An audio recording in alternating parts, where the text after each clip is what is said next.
Bienvenue sur Africa 24 dans cette nouvelle édition du 12-15. Voici les titres de l'actualité. Riposte ferme du Maroc aux résolutions de l'Union européenne. Les parlementaires marocains ont décidé de reconsidérer leurs relations avec le Parlement européen alors que les deux parties sont liées par un accord d'association depuis 1996. Le Camerounais Francis Ngannou quitte l'UFC. Le départ du champion du monde en titre des poids lourds sur fond de différents contractuels est une bombe dans le milieu du MMA.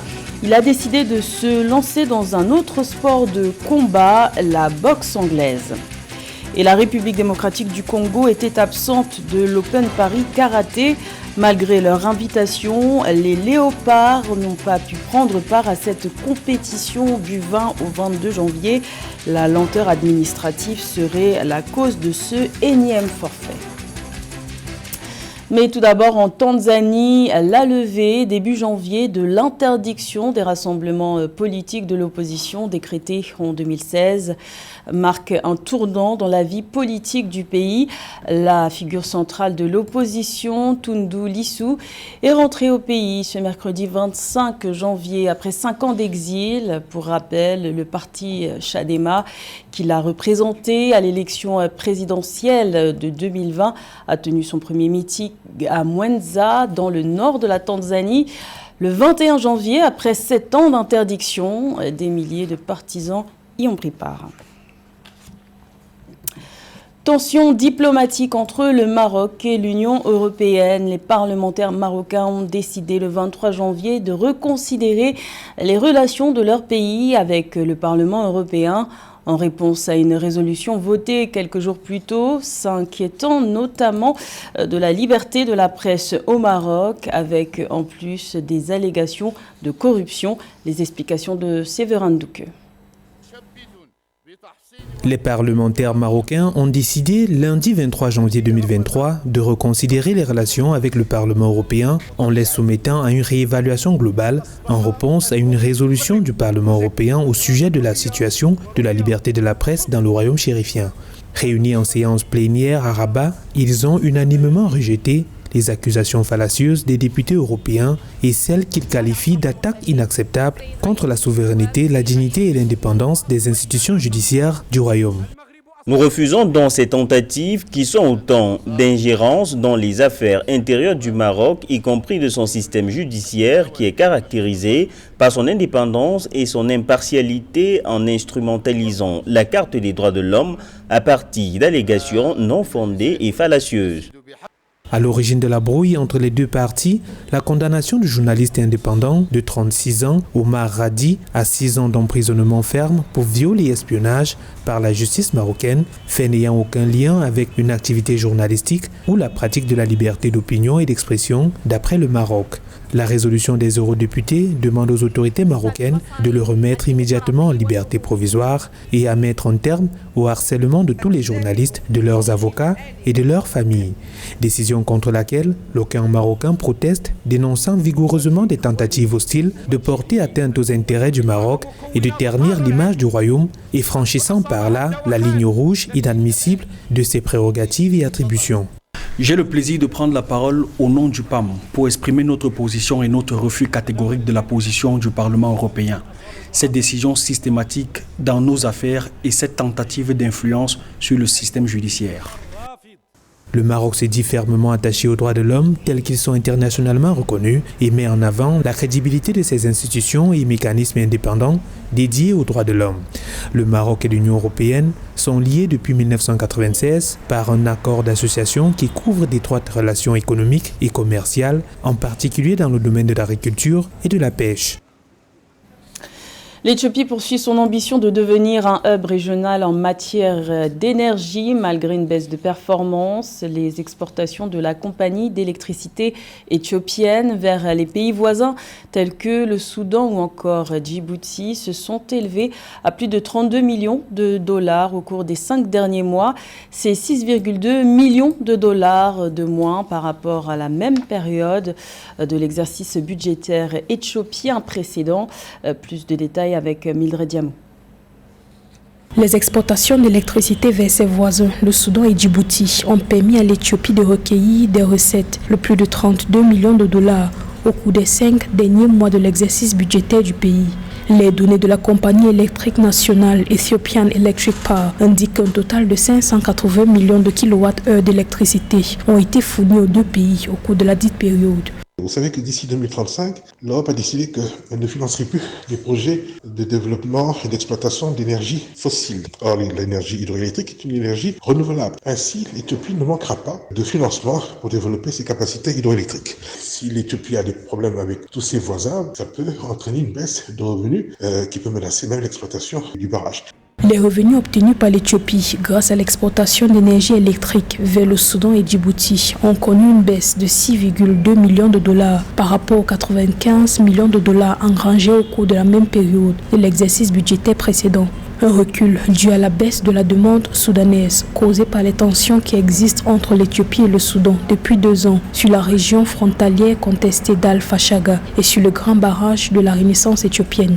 Toute la question des infrastructures énergétiques devrait être des questions géopolitiques, mais également géostratégiques. Lorsque vous regardez la situation dans laquelle se trouve aujourd'hui l'Éthiopie, il faudrait bien que le pays devienne un peu plus innovatif. Au lieu de penser qu'on peut exporter le courant de manière brute, ça veut dire sur le réseau, peut-être qu'une bonne manière de faire les choses serait de produire de l'hydrogène localement et être en mesure de le vendre. Et là, le marché est complètement ouvert sur le plan international. Un total de 1700 gigawattheures d'électricité a été exporté de l'Éthiopie vers le Soudan et Djibouti au cours de l'exercice budgétaire éthiopien précédent. Environ 1109 gigawattheures d'électricité d'une valeur de 54,66 millions de dollars auraient été vendues au Soudan, tandis que Djibouti a importé 600 gigawattheures d'énergie électrique pour plus de 40 millions de dollars. A précisé que l'Éthiopie investit actuellement des milliards de dollars dans la construction de son projet de méga barrage dans le but de devenir un hub régional en matière d'énergie. Également dans l'actualité, mieux optimiser la production agricole de l'Afrique pourrait passer de 280 milliards de dollars à 1000 milliards de dollars d'ici 2030. C'est l'analyse faite par la Banque africaine de développement à l'occasion de la 2e édition du sommet africain sur l'alimentation qui se tient à Dakar au Sénégal du 25 au 27 janvier sous le thème « Nourrir l'Afrique, souveraineté alimentaire et résilience ». L'institution panafricaine estime que les besoins en financement non satisfaits du secteur agricole en Afrique se situent actuellement entre 27 et 65 milliards de dollars par an. C'est une nouvelle qui a secoué le milieu du MMA, les arts martiaux mixtes. Francis Ngannou quitte l'UFC. Le départ du champion du monde en titre des poids lourds se fait sur fond de différends contractuels. Le Camerounais veut désormais exprimer sa puissance dans la boxe anglaise. Un sujet de José Douglas. Francis Ngannou est né à Batié, au Cameroun. En 1986, il exerce dans les arts martiaux mixtes. Il s'est imposé à 6 reprises avant la limite sans jamais être défait. Après une enfance difficile et le divorce de ses parents, il a travaillé durement dans une mine de sable, champion du monde des lourds en MMA de l'UFC Ultimate Fighting Championship.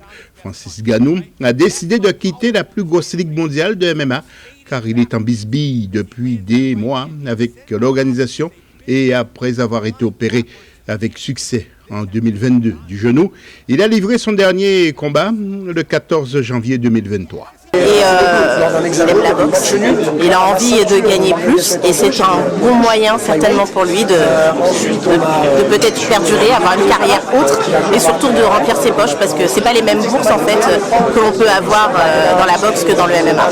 Dana White, le patron de l'UFC, l'a libéré pour des problèmes d'argent, pas assez bien financés. Et d'après ce qu'il affirme, je cite, « Nous avons négocié avec Francis pendant plus de 2 ans. Nous lui avons fait un contrat qui aurait fait de lui le poids lourd le mieux payé de l'histoire de l'organisation. Il a refusé. » Ceux qui connaissent bien le champion camerounais nous apportent quelques témoignages. C'est son choix, il a raison. S'il décide de faire ça, c'est qu'il a peut-être fait le tour après avec l'UFC. Je le soutiens et j'espère que ça va le faire. Donc, voilà. Le dernier combat de Ngannou lui a rapporté une bourse de 600 000 $, soit 560 000 €. 36 ans, grand ami de Mike Tyson, qui le conseille déjà. Ngannou veut défier les plus grands. Tyson Fury le meilleur boxeur poids lourd du monde qui l'attend de pied ferme. Ça reste toujours dans l'esprit de guerrier, d'affronter les meilleurs, donc franchement, on ne peut qu'applaudir ça. Francis Ganou, qui a monté sa fondation à but non lucratif pour fournir aux enfants du Cameroun les compétences nécessaires pour élargir leur domaine et réaliser leurs rêves. Quant à lui, son nouveau rêve est de battre l'Anglais Tyson Fury, une autre étape de sa vie, mais ce combat s'annonce plus qu'explosif, alors il faudra vraiment s'éloigner du ring si vous êtes sensible. L'Open Paris Karaté s'est déroulé du 20 au 22 janvier en France, mais sans la République démocratique du Congo. Les léopards étaient pourtant invités, mais l'absence de visa a entravé leur participation à cette compétition. Un énième forfait que la Fédération congolaise de karaté impute à la lenteur administrative. Les explications de José Douglas. Karaté. Pourtant, le karaté ne sera pas au programme des prochains JO, mais la discipline tient à cœur ses pratiquants. Et c'est ainsi que M. Freddy Lacombo a expliqué à la presse les raisons de l'absence des karatékas des léopards à l'Open de Paris en France du 20 au 22 janvier 2023. Les léopards du karaté étaient invités pour participer à l'Open. Malheureusement, le ralentissement du traitement des dossiers administratifs n'a pas permis aux athlètes congolais de prendre part à cette compétition. La raison étant plus simple, si les léopards du karaté de la RDC n'ont pas pu effectuer le déplacement vers Paris, c'est parce que leurs dossiers ont été introduits en retard à l'ambassade de France pour l'obtention des visas. Le président de la Fédération congolaise de karaté a beaucoup regretté cette absence et a confirmé qu'il en était de même lors du dernier championnat du monde cadet et junior à Konya en Turquie, car le traitement des dossiers est à la base de ces absences. La leçon à tirer de cet énième forfait des léopards de la RDC, de ce sport de combat, est que la mauvaise foi tue. Il faut changer, chers décideurs de l'administration publique. Il faut peut-être imaginer d'organiser des séances de délivrance pour que les gens reviennent à de bons sentiments. C'est malheureusement une situation que nous subissons. Nous suivons le calendrier de nos instances qui est connu une année à l'avance. Nous déposons les dossiers auprès des autorités pour obtenir ce qu'il faut à temps. Après cette malheureuse déconvenue pour Paris, la Fédération congolaise se dirige vers l'organisation de l'Assemblée générale extraordinaire. Élection des membres du bureau fédéral prévue jusqu'à ce jeudi 26 février 2023. Et la Fédération compte organiser la deuxième édition de l'Open du pôle Malébo, compétition qui met aux prises les karatékas de deux capitales les plus rapprochées au monde, à savoir Kinshasa et Brazzaville, avec l'Angola comme invité spécial. Par deux fois dans cette compétition, s'est incliné 1-0 face à la Mauritanie dans le groupe D. Et le Cameroun, quatrième du dernier CHAN, a été battu 1-0 par le Niger dans le groupe E. Les quarts de finale débuteront le 27 janvier avec en lice l'Algérie, la Côte d'Ivoire, le Sénégal, la Mauritanie, Madagascar, le Mozambique, le Niger et le Ghana. C'était le journal de la rédaction. Merci de l'avoir suivi. L'information continue sur Africa 24.